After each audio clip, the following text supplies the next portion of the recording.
A few months ago, I made a video about the countries in the world that are still monarchies, whether they are constitutional or absolute, and there's a considerable number, 44 countries which still have some type of monarch as their head of state, even if just as a diplomatic figurehead without any actual ruling power. And it's odd that so many nations have gotten to this point in history without evolving into a republic, and that the ancient method of governing via a royal family has maintained itself until today. Granted, most of them have undergone reform and do not in fact hold any power and remain more of a cultural part of a nation than anything else. But it's still interesting because in order for them to exist today, they have to have existed for a long time. And this got me thinking, leading to the point of this video about the oldest continuous monarchies in the world. According to oldest.org, a website that lists old things, I guess, there are at least 8 monarchies in the world which are over 1,000 years old, and those are the ones we'll be taking a look at in this video. It's important to note 3 quick disclaimers. 1, some of them are not fully uninterrupted, but they have eventually been restored to exist today and are continuous with some small breaks in between. 2, a lot of the foundation dates are also a little bit debatable, with some setting their origin in legend that is not historically confirmed. And 3, most of these have in fact been reformed and do not exist in the same shape as they initially did, losing power as they entered into modern times. Starting with the 8th and moving our way up to the first and oldest monarchy in the world, but if you don't want to wait around or skip through the video, I put the timestamps in the description so you can just watch what you want to watch. Quickly taking a minute to thank the sponsor of today's video, Private Internet Access. PIA is one of the best VPNs that exists, and as its name will tell you, it allows you to keep your data secure, your identity private, and enjoy restriction-free browsing. These are the 3 key advantages of using a VPN, and in this case, especially private internet access. 1, secure data. Not only can some websites see your information, some of them take it and either use it themselves or sell it to the highest bidder. PIA protects your emails, pictures, banking details, or anything else that belongs to you and you only. 2, privacy protection. Your IP address and personal information should not be anyone else's business and should not be available to the websites you visit. PIA stops this from happening and doesn't even keep logs itself. And 3, unlimited content. Doesn't it suck when you want to watch a specific show on a streaming service, but it happens to not be on the catalog for your country? Well, with private internet access, that problem goes away. Right now, their service is 83% off with a 30-day money-back guarantee, and they have a 24/7 live chat support, which really sets them apart from other services. If by some reason something doesn't work, they'll help you fix it right away, anytime. So if you want to stay safer online and access the content of the entire world, click the link in the description and try out private internet access today. Now, back to the video. The Kingdom of Sweden was founded in the year 970. Its first monarch was Erik the Victorious, and its current one is Carl XVI Gustaf. However, despite this being the first recognized king of Sweden, there are many others before him, and the earliest written records of a Swedish king, or a queen in the area where Sweden is, dates back to around the year 100. It's interesting because early on, Sweden was an elective monarchy, meaning that when the king died, a new one was voted in. Because of this, they didn't have a single ruling dynasty, but instead a small number of royal families which cycled through power. The houses of Stenkil, Estridsson, Erik, Sverker, Bjelbo, and Wittelsbach were some of those. In the 16th century, during the reign of Gustav Vasa, it finally became a hereditary monarchy, and after this, long periods of the same dynasty being in power followed, with it only changing via the lack of an heir or perhaps some type of coup.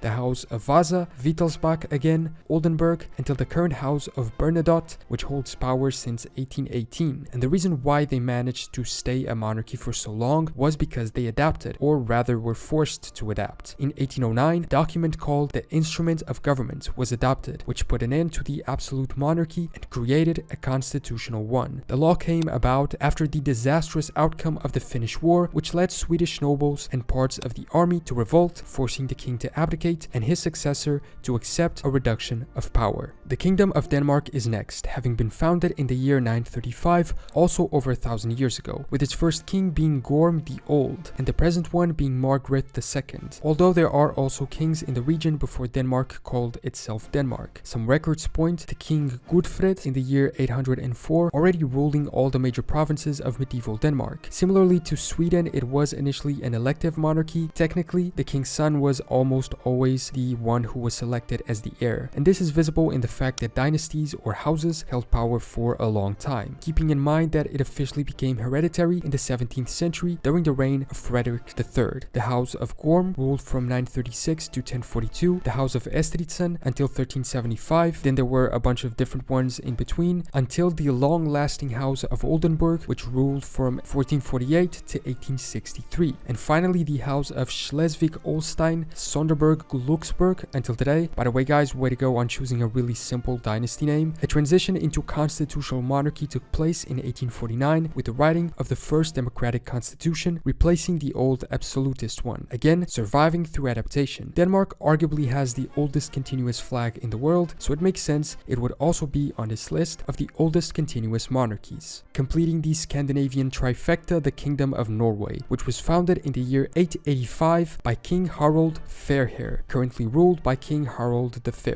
The monarchy technically began in this year when King Harald, after winning the Battle of Afresfjord, was able to merge several small kingdoms of the area. Throughout history, Norway has been united with both Denmark and Sweden. When in 1905 it dissolved its union with Sweden, they chose Håkon VII as their king, the first of the House of Glücksburg, which has ruled until today. Interestingly, in this year of 1905, upon regained independence, they held a referendum on whether or not they wanted to remain a monarchy, with yes winning with 78.94% of the votes. Formally, the king appoints the government, but he does this according to election results, with parliamentary practice being in place since 1884. During the German occupation of World War II, the king was an important symbol of national unity and resistance, granting him great support among the Norwegian people. So this is how they maintained until today: popular will, popular support, and adaptation through the relinquishing of powers. Probably the most well-known monarchy in the world, the British monarchy, founded arguably in 871 AD by King Alfred the Great, although some argue it was in 1066 by William the Conqueror. The current monarch is Queen Elizabeth II. The argument between Alfred and William is that Alfred sought to unite the 7 major kingdoms that existed in the area, while William invaded from Normandy and was declared the king of a unified England, technically being the first person to ever hold the title of king of a unified England. But beginning with Alfred, the first ruling dynasty was the House of Wessex, alternating with the House of Denmark of the invading Danes. By 1066, the House of Normandy conquered power, and from there onwards many cycled through the throne: the House of Anjou, Plantagenet, Lancaster, York, Tudor, Stuart, Orange-Nassau, Hanover, and finally Windsor. There are also 2 other key moments in the British monarchy history: the establishment of Wales as a client state in the 13th century and the union with Scotland in the year 1603. The monarch always held great power, but it began being reduced fairly early on, with the introduction of the Magna Carta in 1215, which was a royal charter of rights, then the Bill of Rights itself in 1689, which further reduced the power of the king. In 1707, England and Scotland merged into the Kingdom of Great Britain, and in 1801, the Kingdom of Ireland joined, then eventually leaving. Again, it seems the way they kept power was to simply, slowly agree or be forced to give away the power that they had, with the people preferring to maintain a symbolic monarch rather than change into a republic. Moving to Africa, we have the Kingdom of Morocco, founded in 788 by Idris I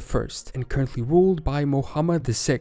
The first Moroccan state was established with the coming of the Idrisid dynasty, which ruled Morocco from 788 to 971. It is currently ruled by the Alawite dynasty. This means it's not only one of the oldest continuous monarchies in the world, but one of the oldest continuous ruling dynasties. They used to refer to their monarch as Sultan, changing the title to king in 1957. Looking at the family tree, they have a surprisingly linear succession. It's surprising to see no changes of dynasty or far distant relatives coming into power. As far as I could find, Morocco was always an absolute monarchy, with the king's power only being limited during the period when Morocco existed as a French protectorate in colonial times. However, in 2011, the current king announced a series of reforms that would transform Morocco into a constitutional monarchy. I'm not sure if this has been done or not, but honestly, this is a case where I couldn't find out how they managed to maintain power for so long. So if you know, please let me know in the comments. And further east in Asia, opening up the top 3, the Sultanate of Oman. It was first known as an imamat since 751, changing the title to Sultanate in 1749, but remaining a monarchy type regime throughout the whole time. Al-Yulanda bin Masoud was the first imam, and Ahmad bin Said al-Buzaidi was the first sultan. The current monarch is Qaboos bin Said, and I apologize if I'm mispronouncing all of these names. In 751, local rulers of Islam established established an imamat in Oman with a ruling imam elected to office. They initially set out a government system where the ruler would not have absolute power, with it being shared with local governors. The imamat survived until 1749, when the Al Said dynasty rose to power and the Sultanate of Oman was established. Since the reign of the first sultan, all sultans of Oman have been direct descendants of his dynasty, in similar way to what we saw happened in Morocco. Oman is an absolute monarchy, which means that the sultan has supreme authority of the country and its people. It's one of the few modern monarchies where the monarch holds real power. Also in Asia, the kingdom of Cambodia, founded in the year 68 AD, just short of 2,000 years ago. Its first monarch was Queen Soma, the only monarchy on this list to have begun with a female monarch. Currently, it is ruled by King Norodom Sihamoni. Cambodia has an elective monarchy, and so each new king or queen is chosen by the Royal Throne Council, but it is typically the son of the current monarch. As opposed to Sweden or Denmark, which began as elective monarchies and then moved on to be hereditary, Cambodia was the opposite, becoming elective in only 1993. This is because the monarchy was actually abolished in 1970, and then, when restored, they probably thought it was a good idea to add a more democratic element to it, in order to have the support of the people. Another example of adaptation. It's one of the only elective monarchies in the world today. They are elected for life and typically chosen from one of two dynasties, the Norodom or the Sisawath, while in the past several dynasties held power. They also used to have more power, which has diminished throughout time, and today they are more of a symbolic head of state figure. And finally, what is usually regarded as the oldest continuous monarchy in the world, the Imperial House of Japan, founded in the year 660 BC, meaning 2,681 years ago. This is according to legend, but it is cited as the official date. The first monarch would have been Emperor Jimmu, with the current one being Emperor Naruhito, who just took this role in 2019 after his father Akihito abdicated. Japan recognizes 125 emperors since Jimmu. However, there are only official written records from Emperor Ojin onwards, and Ojin was crowned in the year 270. There are therefore at least 10 and maybe 14 initial emperors, which are usually regarded as being legendary. The role of the Japanese emperor and their power has varied throughout time, from initial great importance to a mere symbolic, cultural, or just religious role during the time of the shogunates, when the class of the samurai and the military governments of Japan grew in power and weakened imperial authority. When Portuguese explorers first came into contact with the Japanese, they likened the emperor to Europe's Catholic Pope, someone with great symbolic authority but little political power. Eventually, in the Meiji Restoration, the emperor's status and power was restored and granted almost absolute power. With Japan's defeat in World War II, this absolutism came to an end and the emperor became a purely ceremonial role without any type of power. Although they are, I think, the only monarch in the world which still retain the title of emperor. So, those are arguably the oldest continuous monarchies in the world, how they came to be, how they lasted all the way until today, and how they have transformed themselves, perhaps allowing for their continued existence, while others who refused or failed to adapt ended up being destroyed and losing their place entirely, giving place to different types of regimes and rulers. Thanks so much for watching this video. Subscribe if you want and leave a comment with any corrections or additional information you might have. Are there any other old and continuous monarchies in the world, and are there any who should be in this top 8 instead of these? Let me know. I will see you next time for more general knowledge.